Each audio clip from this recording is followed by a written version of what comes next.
My name is Jenna Yoon. I am the author of Leah Park and the Missing Jewel, which comes out on May 3rd. Here is an arc.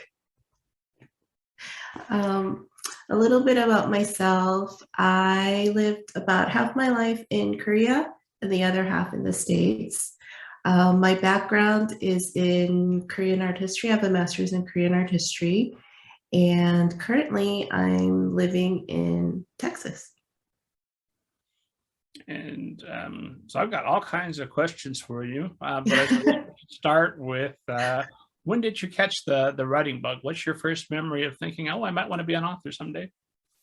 Oh, it was when I was really little. My mom, so when we first moved to the States, I was 3.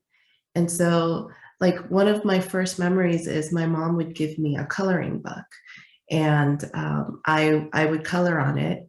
And then she was like, on the back of it, why don't you write a story about like what you think this picture is about? And so it was from that point I started writing. I was like, this is so fun. What a great idea. And it was like, it was the best activity ever for me. So I would say it started when I was maybe like 5 or whenever I could write. Those were some of my earliest memories.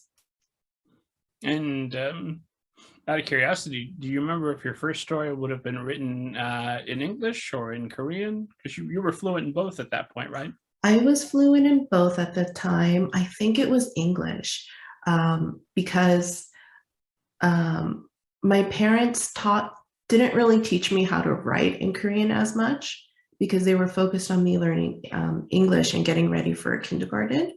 So I think I was writing in English, and I actually learned English by watching Sesame Street. I was I learned English through Sesame Street, and I had these. Okay, so back then it was like those cassette tapes, and they had stories on those cassette tapes. And my favorite story was about Shira, and it was like a read along book. And I memorized the whole book, and that's how I like sort of learned to speak and write. And those were the first stories I heard through Sesame Street and Shira. And well, there's a little bit of that DNA that's come through now to Leah, right? With the magical protagonist. Yeah. Just a little bit, not a lot. I had we mentioned the read along with the tape, and I was a child of the 80s and 90s, like you, and I had the tape for E.T., the book of the movie read by Michael Jackson. And Wow. at some point, we sold it at a garage sale, and I'm kicking myself now because I'm sure it's potentially worth some money. I know you shouldn't have sold it. I never got that one. I never listened to that one. I wish I did. That sounds so cool. Well, if you've seen the movie, you've got the story here. Yeah. you you got the fullness. I do wish that they probably do have some version of that now, where you can do a read along book online. I don't know if there's an active series that's going with that. I haven't seen one for a while. They do, because I have a daughter who's 6 now, and so we have, just like Aladdin or those other storybooks, it's CDs now. So we listen to it in the car. So they have similar ones now, but it's just for like those Disney stories. And so then you go on to study art history at Wellesley College, and then you get your master's degree in Korean art history. Um, what were those all part of the master strategy to become an author, or were you what drew you to art history? Um, well, so I loved writing, and I love doing research. And at Wellesley, it's a liberal arts college, so you have to take all these different classes to meet your graduation requirement.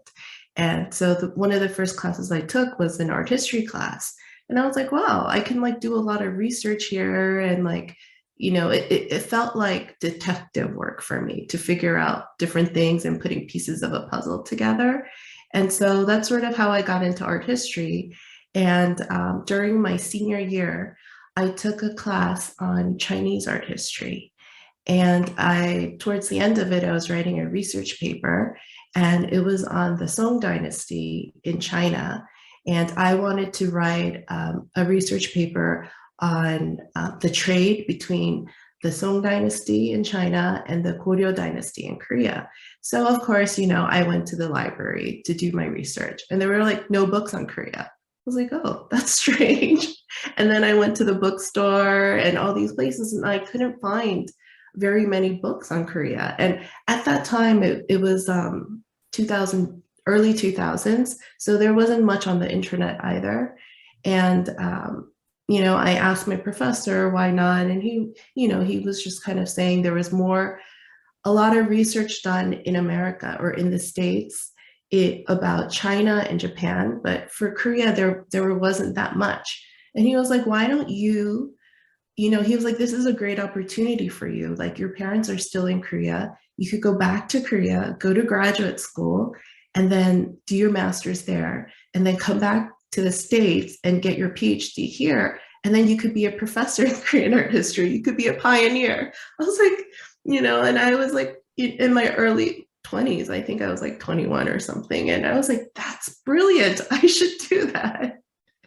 And so, I didn't think about all the details. I just applied and I got in. And on the application, it said that I could write my master's thesis in English. So, like, okay, that'll be okay. And then I went. And when I went, it was like the most difficult time in my life, because my professor told me, like, to graduate, this is Korean art history. You applied to Korean art history. So you need to write your master's thesis in Korean, because everyone reading your thesis is Korean. If you applied to like the Western art history department, you could write it in English, but like for a Korean one, you have to write in Korean. So I was like, oh, because even though I was fluent in Korean, I've never formally studied like Korean grammar, or like I've never really written in sentences before. So I was like, okay, will be interesting. So it was like Korean language boot camp for me. Like, I had to record all the lectures, because I didn't understand, like, they use very technical terms, which I didn't know. I knew like conversational Korean, not academic Korean. And so it was a huge learning curve. And eventually, I wrote my thesis in Korean and I graduated. But at that time, I kind of felt that I needed a break, because I went straight from undergrad studying art history to graduate school studying art history, and I wanted a little bit of a break. And also, I wasn't sure if I wanted to pursue a PhD. I thought maybe, I want to try different other things related to art history, but yeah, so that didn't work out. But I feel grateful for having that experience, because now I am fluent in Korean. I can write in Korean.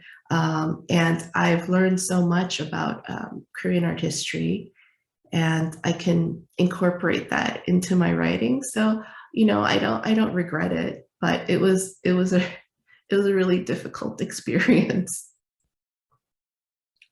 I'm assuming you were able to read the language, since you were studying the art for information that apparently was not available here in English at that point, because you're the pioneer, right? So you can read it. It's just the difficulty of then being able to write it.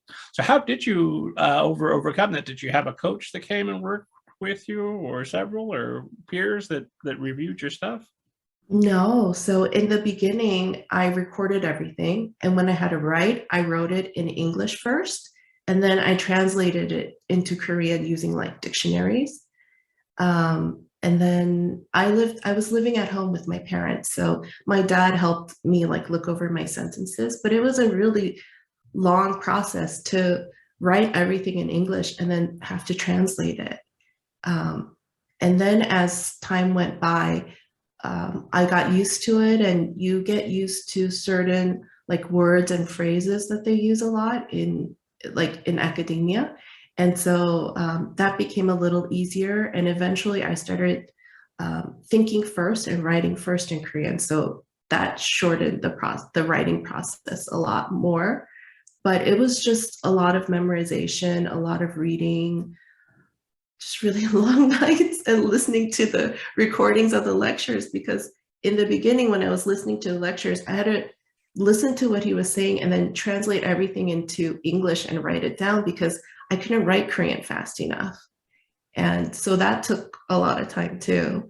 But eventually it got better. Like I started in 2002 and graduated in 2006. So by 2006, it was better. That's, I mean, a PhD program is more than enough work for anybody without that additional complication. Yeah, this was a master's, but for the PhD, I was going to apply separately in the States. But then at that point, I was just like, I think I need a little break. Well, obviously, there are some sections in Leah that are written in Korean, where it goes back and forth between that and English. Could you ever see yourself writing an entire novel, you think, in Korean? I could, but I think still I would want to do it in English because I feel like these kind of books with, you know, a Korean main character, it's not as common in the States. And I think it's more needed here. Whereas if I were to write a book in Korea, like everyone is Korean and they're all writing in books in Korean.